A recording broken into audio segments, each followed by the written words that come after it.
दोस्तों, इस वीडियो में हम बात करेंगे साउथ की एक और बहुत ही क्यूट और टैलेंटेड एक्ट्रेस काजल अग्रवाल की लाइफ से जुड़े बहुत सारे अननोन फैक्ट्स, उनके फिल्मी सफर की शुरुआत कैसे हुई, उनकी फैमिली बैकग्राउंड के बारे में, उनकी कंट्रोवर्सीज के बारे में और कुछ ऐसी बातों के बारे में जो शायद आप काजल अग्रवाल के बारे में नहीं जानते होंगे। तो चैनल को सब्सक्राइब कीजिए और वीडियो पूरा देखते रहिए। काजल अग्रवाल आज तमिल और तेलुगु सिनेमा की one of the top actresses में से एक हैं, जिन्होंने फिल्मों में अपने इनोसेंट एक्सप्रेशंस, क्यूट स्माइल और एक्टिंग के दम पर लाखों लोगों को अपना फैन बनाया है। लेकिन शायद ये बात जानकर आपको हैरानी होगी कि तमिल और तेलुगु फिल्मों में इतना बड़ा नाम बनाने वाली एक्ट्रेस काजल अग्रवाल बेसिकली पंजाब से बिलोंग करती हैं और उनका पूरा बचपन मुंबई, महाराष्ट्र में गुजरा है। और शुरुआत से उनकी फैमिली का फिल्म लाइन से और साउथ के लोगों से कुछ भी लेना देना नहीं था। लेकिन समय के साथ कब किसकी लाइफ में क्या बदल जाए ये कुछ कहा नहीं जा सकता है। ठीक ऐसा ही कुछ काजल अग्रवाल के साथ भी हुआ था। उनका जन्म 19 जून सन 1985 को मुंबई, महाराष्ट्र में हुआ था और काजल अग्रवाल के जन्म के पहले उनकी फैमिली पंजाब में ही रहती थी, लेकिन उनके जन्म के बाद उनकी फैमिली मुंबई आकर शिफ्ट हो गई थी। उनके पिता विनय अग्रवाल एक बिजनेसमैन हैं, जिनका मुंबई में टेक्सटाइल का एक काफ़ी बड़ा बिजनेस है। और उनकी मां सुमन अग्रवाल वैसे तो एक हाउसवाइफ हैं, लेकिन प्रोफेशनली वो मिठाई भी काफ़ी अच्छे से बना लेती हैं और आज की डेट में वो अपनी बेटी काजल अग्रवाल का पूरा बिजनेस भी मैनेज करती हैं। इसके अलावा काजल अग्रवाल की एक छोटी बहन भी हैं, जिनका नाम निशा अग्रवाल है और उन्होंने भी अपनी बहन की तरह ही कुछ तमिल, तेलुगु और मलयालम फिल्मों में काम किया है, लेकिन वो काजल अग्रवाल की तरह वहाँ पर फेमस नहीं हो पाई हैं। और एक और इंटरेस्टिंग बात यह है कि काजल अग्रवाल से छोटी होने के बावजूद भी उनकी छोटी बहन की शादी काजल अग्रवाल से पहले हो गई थी। उनकी छोटी बहन निशा अग्रवाल ने सन 2013 में ही गोल्ड्स जिम एशिया के मैनेजर करण वालेचा से शादी कर ली थी। और आज की डेट में उनका एक बेटा भी है जिसका नाम ईशान वालेचा है, जबकि उनकी बहन काजल अग्रवाल की शादी उनसे लगभग 7 साल बाद सन 2020 में फिलहाल अभी एक जाने माने बिजनेसमैन गौतम किचलू से हुई है, जो कि एक दूसरे के काफ़ी पहले से बहुत अच्छे दोस्त रहे हैं और पिछले 3 साल से एक दूसरे को डेट कर रहे थे। काजल अग्रवाल ने अपनी शुरुआती पढ़ाई मुंबई में रहकर ही सेंट एनीज हाई स्कूल से कंप्लीट की थी।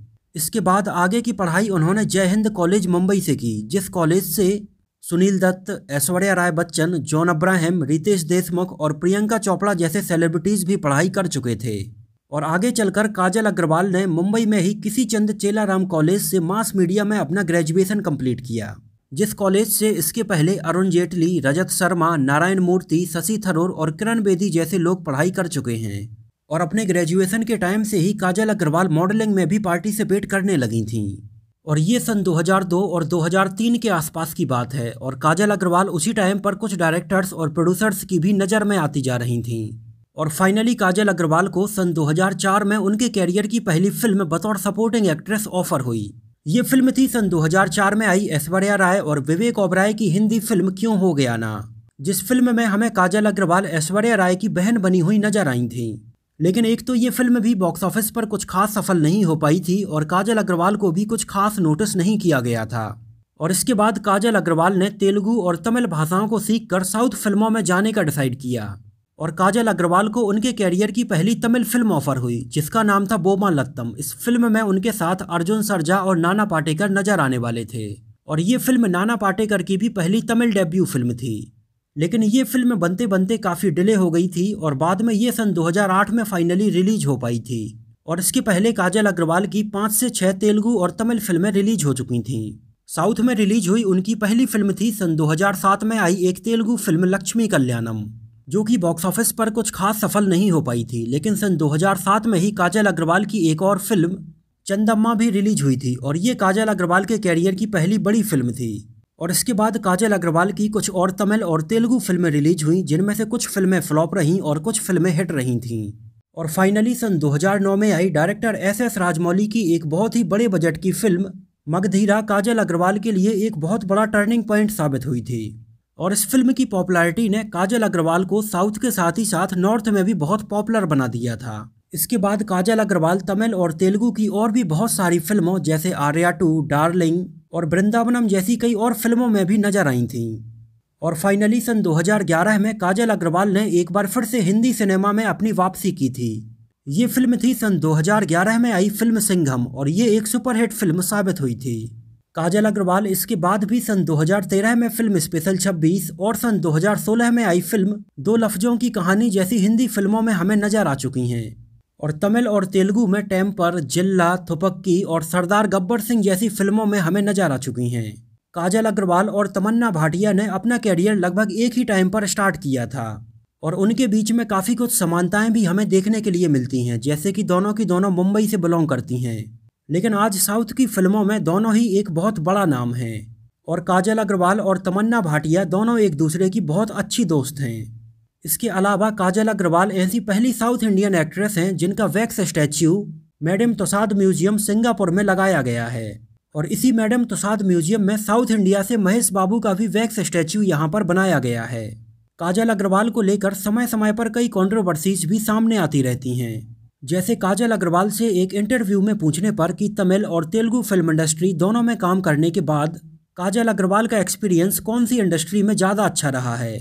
इसके जवाब में काजल अग्रवाल ने कहा था कि उन्हें तेलुगु फिल्मों में काम करना ज़्यादा पसंद है क्योंकि वहाँ पर एक्ट्रेसेस को काफ़ी रिस्पेक्ट दी जाती है, जबकि तमिल सिनेमा में लोग केवल और केवल अपने हीरो के ऊपर ही ध्यान देते हैं और हीरोइन कोई भी हो उनसे कुछ खास मतलब उन्हें नहीं होता है। हालांकि काजल अग्रवाल के इस कमेंट के बाद उनके तमिल फैंस काफ़ी अपसेट हुए थे। इसके अलावा काजल अग्रवाल की एक बहुत ही फेमस FHM मैगजीन के कवर पर एक टॉपलेस फोटो भी काफ़ी वायरल हुई थी, जिस मैगजीन के कवर फोटो में काजल अग्रवाल ने ऊपर से कुछ नहीं पहना था और नीचे उन्होंने एक ब्लैक कलर का पैंट पहना था। और जब ये फोटो उनके फैंस के बीच में बहुत ज़्यादा वायरल हुई तब काजल अग्रवाल ने इसके बारे में बताया कि ये उनकी रियल फोटो नहीं है, इसको किसी ने फोटोशॉप करके बनाया हुआ है। हालांकि जब ये काजल अग्रवाल की बात FHM मैगजीन्स वालों को पता चली तो उन्होंने इसके जवाब में काजल अग्रवाल को बोला कि ये उन्हीं की फ़ोटो है और ऐसा कहते हुए ठीक इसी पोज में थोड़ी बदल कर उन्होंने काजल अग्रवाल की एक और टॉपलेस फ़ोटो शेयर की थी। और ये देखकर ऐसा लगता है कि शायद ये टॉपलेस फ़ोटो शूट काजल अग्रवाल ने खुद किया था। हालांकि काजल अग्रवाल ने खुद इस बात को कभी नहीं माना है और ये फ़ोटो शूट का पूरा मामला वहीं पर दबा दिया गया था। इसके अलावा सन 2016 में आई फिल्म दो लफ्जों की कहानी में रणदीप हुड्डा और काजल अग्रवाल के बीच में एक किसिंग सीन को लेकर भी काफ़ी कंट्रोवर्सी सामने आई थी। काजल अग्रवाल का कहना था कि उनको पहले इसके बारे में पता नहीं था कि ये किसिंग सीन फिल्म में रखा जाना है, जिसकी वजह से मीडिया में उस टाइम पर इस बात को काफ़ी हाइप मिली थी। इस सीन की शूटिंग मलेशिया में की जा रही थी और इस फिल्म को दीपक तिजोरी डायरेक्ट कर रहे थे और इस किसिंग सीन के बाद काजल अग्रवाल ने अचानक से कट बोला और वहाँ से वापस चली गई। हालांकि बाद में काजल अग्रवाल ने इस सीन को फिल्म में से हटाने के लिए बोला था, लेकिन दीपक तिजोरी ने उनको समझाया कि ये सीन फिल्म के लिए कितना इम्पोर्टेंट है और इस सीन को एज इट इज फिल्म में रखा गया था। हालांकि बाद में काजल अग्रवाल ने खुद इस बात को स्वीकार किया कि इस सीन के बारे में उन्हें पहले से पता था।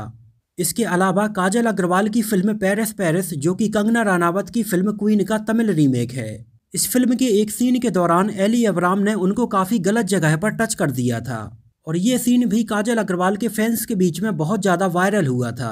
काजल अग्रवाल अपनी बहन निशा अग्रवाल के साथ मिलकर मार्साला नाम का एक ज्वेलरी ब्रांड भी चलाती हैं। इसके अलावा काजल अग्रवाल पेटा और गिविंग बैक NGO से भी जुड़ी हुई हैं, जिसके अंडर में वो बहुत सारे लोगों की मदद करती रहती हैं। तो दोस्तों, ये तो बात हुई काजल अग्रवाल से जुड़े बहुत सारे अननोन फैक्ट्स के बारे में।